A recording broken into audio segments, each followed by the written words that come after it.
Before we start, quick shoutouts to Jet Shao, Spring and Strongest Warrior, who gave us the idea for the deck, and Ryan May for letting Ryan Sano go ahead and borrow your droplets. Thank you guys. Anyways, here's a very loud deck profile. Hopefully you guys can decipher this one. And we have a champion here. Okay, he's not champion, but third place at the Las Vegas.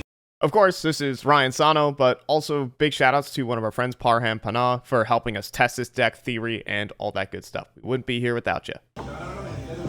Ryan, I know what deck you played, but what deck did you play? I played Unchained, Vanquish. This man behind the camera, this man over here, we all decided to bring in. I was the one that topped of it. Yeah, deck was really solid overall. I totally didn't scrub out and whatever, but this guy played like out of his mind and really had some exciting games. So, all right, enough talk. Let's see it. All right, so obviously you have 3 Aruha, 3 Shavara. There's literally nothing to say about it. You have like the most broken cards in your deck for like basic combo, and you have like the brick. You have to play him, but like he's really good at making the control matchups free, and like the standard combo to end up losing is just broken as well. Yeah. And then this is probably getting more standard, but we're playing the one of each name because they're not really that great to draw, especially with the sub engine we're playing. This is just for the you play for the O2Ks, and obviously you play the Sarama with the daylight combo, the interruption. You have more consistency. So I decided to play 4 traps. I don't remember if you were playing 5. I was playing 5. You were playing 4 as well. We decided to cut down on these because we didn't have enough space. We didn't have enough space to fit in maximum. But also we were I felt like we were clogging with too many traps. We were clogging with too many of the traps. So and the deck was just very linear if you play only Unchained stuff. Yeah. Which is the next part of the deck. Surprise! We played a Vanquish engine. Woohoo! And it's the 3 Raisin, the Mannadium, and the Burger. I know these 2 were at 2 of this instead. Yeah. We were playing 2 Raisin. Yeah. But 3 is correct. Because he top with it. Yeah, because he's hot with it. Yeah. So the reasoning is that basically we were looking for e-tellies for fiends, and we stumbled across Stake Your Soul because Madla's a fiend, and a card in our action deck is also a fiend, so we were able to just combo without using our normal summons. Yeah. And it gave us a ton of advantage that let us play through Nib and Impermanent Ash. Why? Yeah, I think the reasoning is why play normal summon like Tour Guide when we can play a normal summon like Vanquish Soul Raisin, the best normal summon in the game. And the Raisin just is able to break boards as well because you have so many fighters inherently. So the Raisin searches you the dark, and then you're able to pop a card on their field, Yes, pop the whatever thing you summon in the column to. So it was just really good at baiting interactions, and it made our deck a lot less linear than to continue for the combos. And also when people see the Vanquish Soul stuff, they just end up ashing it and interacting with it, which lets you do a full Unchained combo. Yeah. And it's absolutely crazy. I got my Raisin Ash 4 times, and then I just Unchained combo afterwards. I believe you were on 13 non-engine, and you were on 14. Yeah. I was on 14 as well. I think on 17. You're crazy. Yeah, so but it worked. But he topped, so it's correct. 17. I was playing 43. We all just played slight differences in our list. Before we get into non-engine, what do you said a little bit about what the Vanquish stuff made. Why is the Vanquish Soul stuff better than just pure? So you needed we needed just something that gave forced out interactions while making the deck not as linear to certain interactions. So we didn't auto lose to one specific hand trap at a certain point in card. And also just show them that it's a one card Yama. Stake Your Soul is a 1-card Yama. Stake Your Soul to reveal a fire is a 1-card Yama, and 90% of the time you have another name in hand that can trigger that can be triggered to pop, and then you can continue comboing as well. Gotcha. All right, let's see that non-engine. So I played 2 Fenrir. This was at 3. I thought there was going to be more cash today. The cash matchup is really free if you have a Fenrir in your deck. So you silently summon it and then summon the Rise Heart on top and then you use them. It also just makes it so you take their Fenrir and you get card advantage. But I played 0 cash today, surprisingly. Even though like my win, like I thought there was gonna be more cash. Yeah, he literally built a deck to beat cash, and well. Now this is probably where the list like diverges a little bit. I was playing Kurikara, and these two were playing Nib. I didn't. I was my like. So I know your reasoning was he wanted more cards, but like soft combo decks. But my theory was like I felt like we had enough ways of like breaking a board and setting up our own board afterwards, where like Kurikara would have been fine if someone has a body, and it's also just a fire to like reveal off Stake Your Soul. So it's still good enough to like have. Gotcha. I never really like. The nib never really came up too much. Where having it would have been like super impactful in a game state, but I can see like why like you would want nib over Kurikara for more of a proactive play instead. And I played another fire was like the Ash, like generically good against everything. That's got sided out a lot though, to be honest. And then Infirm, like so I only played 6 hand traps. They're the most defensive hand traps because you can use them both on your own turn in order to like defend yourself. Yep. Which was perfectly fine. Like I'm okay with letting my opponent combo then breaking them with 6 cards in hand. And then last cards were 3 thrusts, 3 talents. This is probably like less questionable, but like 3 thrust is probably a very, very question mark to a lot of people that look at it. It's like if you open thrust, you just set engine, and then you can like have a higher chance of comboing. And I believe we all thought that there was going to be more nib and bestials at this event. Yeah. So we wanted to punish the people that had those by just being able to thrust and grab something immediately, and then being able to like hard punish people. And then obviously going second, it's insane because you just grab talents, Stake Your Soul, or prison, and you just combo. So it was a 43 card for you, right? I was playing 43 cards.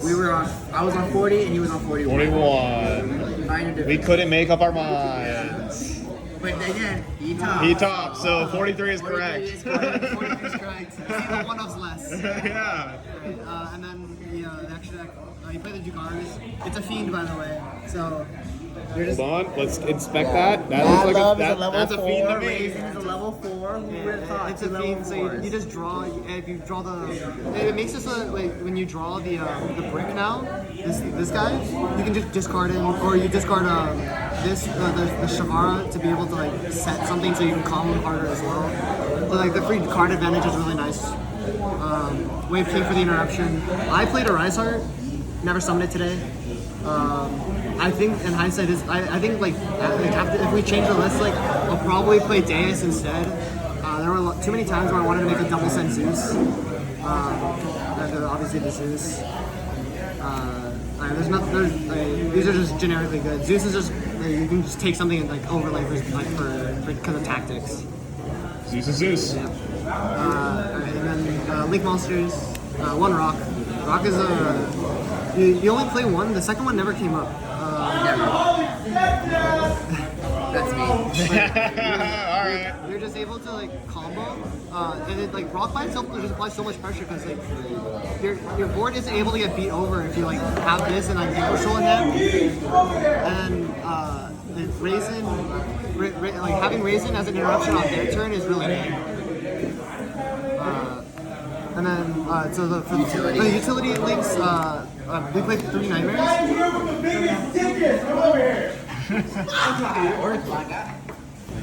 So we played the Nightmare Patrol. Utility? So these 2 were utility. And then we have an end board that we liked ending on because of the fucking arrow that Rock has. Like we were able to get a draw and end on both traps a lot of the time, which let us play around evenly. Which I got double evenly today, and I just kept the Griffin at an insta one because I had access to both trap set with this and an Unchained monster on board. I floated into a bunch of things, just left the Griffin on the board, and they like not a lot of decks to out this. Even the other Link decks that play in this format can't really play under a Griffin. And then so Muckraker for the generic Fiend Link. I don't know about you two, but like I was able to combo a lot by just discarding a trap card to summon Sarama, or discarding blue to summon like a name that was like terrible otherwise, by linking off with like a Fenrir or a Madlove. I also summoned this using the rage when someone was trying to pop my field, and it protected with this card. Yeah, it also protects against Mirror Jade blowing you up in the end phase. I think it has a lot of utilities. Only 1 rage. we had to cut it to find space, and the second one was never coming up. Yeah. Never came up. The only time it kind of sucks is against Cash, and even then you just kill them. You shouldn't be giving them another turn. 2 Yama, 2 Anguish, and Abominable. Second Anguish was coming up a lot in grinding games. Abominable is there for early decay, and Yama's there for the longevity as well. Third Yama never really comes up anymore with the Vanquish Soul engine, so you're just able to have more flexible utility. I mean, sometimes the third Yama came up for me, at least when I get nibbed, specifically when I lose a lot of my resources, but just don't get nibbed. We don't like I'm well, resource managing either, so.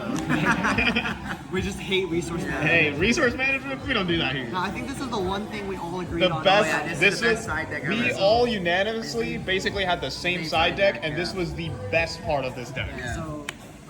So we played 3 Droll, 2 Magna, and a Druis. I still think we should have found a room for a third, but there was just no space for it. Yep. So like for Brandon Dragon Link as well. This is for every combo deck, so you just solo. We played the Solar Disaster on the side. And it just, I don't know. This card's good. Only when you go second though. So like, I don't want to main deck it. It was just never good going first. I played Duster and Dark Hole, thrust targets, and also like Garrett was mentioning that he was having problems like clearing boards. So At least being proactive yeah, rather than reactive. having a proactive card to clear boards. So we had one spot in the side deck left, and we were like, we'll just throw the Dark Hole in there. And it actually won me my round 8 when I was able to Dark Hole a guy, and then Baron, and then I chained Droplet, and he had the Mannadium counter. That's a little spoiler there, Sano. That's a little spoiler there. What about the best card in the side deck? What the heck? We're gonna get to that card right now. Best card in the side deck. Droplet is really Revenge Droplet is actually was way overperforming in testing because not the only deck that it's bad against is Cash, and our Cash match is already pretty decent. Yeah. So At least with the non-engine lineup that we're playing, yes, right? at least with the non-engine lineup that we're playing, it's like we want to Droplet so we wouldn't get gimmick up and locked. We would have a better time outing Dragoon Warland and have more reactive ways of beating Omni-Negate boards because we have a pretty decent ratio of monster spells and traps. So it's really easy to send all 3 so we can just full negate a board and then clear it. Yeah, against Mannadium. Still OTK. And still be able The to Dark OTK. Ruler was the other suggestion, but we didn't like it. Even though we gave up cards with it, we knew we could OTK with all of our cards. Yeah, and also against Mannadium, he got to send a trap to play around a counter trap, and with pretty Droplet, and it won him the game. And the real MVP. Real MVP. This Taking a rest. this won me 7 games. Yeah. I would just I won 2 matches with that. I think you won 7 games with that. I won 7 games with this. Like you go first and you just set this. It's just so safe. And it lasts till the end of your next turn. So if they have things to add on your turn, they just don't do anything. It makes the flu matchup really free, which is one of the next biggest problem. You can activate it on your turn 1 so that they can't play on turn 3 either. Turn 2 and your turn 3. So it was just really good. It was just droll on crack. It's that's the way to say it. I mean, why play D-Barrier when you can play this awesome card? And it costs 2 cents. And that's it. Any shout outs, Mr. Sano? Shout out Ricardo for letting me borrow prisons for the last 3 weeks. Hoorah. Shout out to Farham for driving in his Tesla. Yeah. Rich boy over here. Dominic for letting you borrow. Shout out to Dominic for letting me borrow Curry Caras and shout out to Ryan Song for letting me borrow Fenris. And sleep. And sleep at his hotel room last second. So I'll post a combo video sometime soon with us. When we get back, when we touch down back in LA, we'll yeah. So we're trying to eat, guys. I'm sorry. Yeah. I'm hungry, so I want to eat. Yeah. and we stay hungry, boys. Shout out to Ryan Sano. Congratulations. Woohoo! All right, up, guys. We're down here at the table back in LA. And here is a quick Unchained Vanquish Soul combo that starts off with Stake Your Soul, the whole premise of the freaking deck. So you start off with Stake Your Soul. You can reveal fires, Aror or Sharvara. You have Ash in your deck, but you also have Abomination's Prison, which can add any of these to get yourself your fire target. So it's pretty nice. You play basically 12 targets in your deck. So reveal, bring out a Raisin. You can go Raisin's Effect. I will always be adding Dr. Madlove. If you already have it in hand, you add Heavy Burger, and you are going extremely plus with all the draws that are about to happen. So if you already have combo in hand, you can feel free to link off the Raisin into Rock of the Vanquisher, and Rock can go ahead and summon the Mad Love from hand. But if you don't really have combo in hand already, or you just want to have some flexibility in the plays, you can keep the Raisin on board and normal summon Dr. Madlove. Dr. Madlove effect will be add and continue. You now can overlay these into Dugaris Timeless.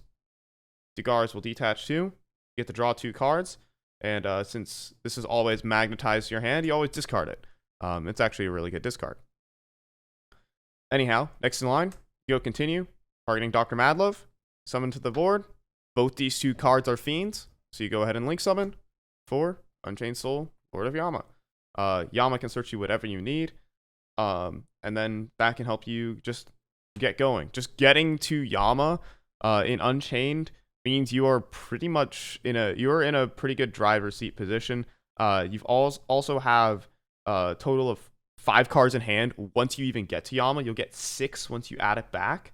So it's extremely strong card advantage wise as well. So if you get hit by Nib, you have a lot of cards in hand that could allow you to extend, draw into your Talons cards, etc., etc. That's the whole thing.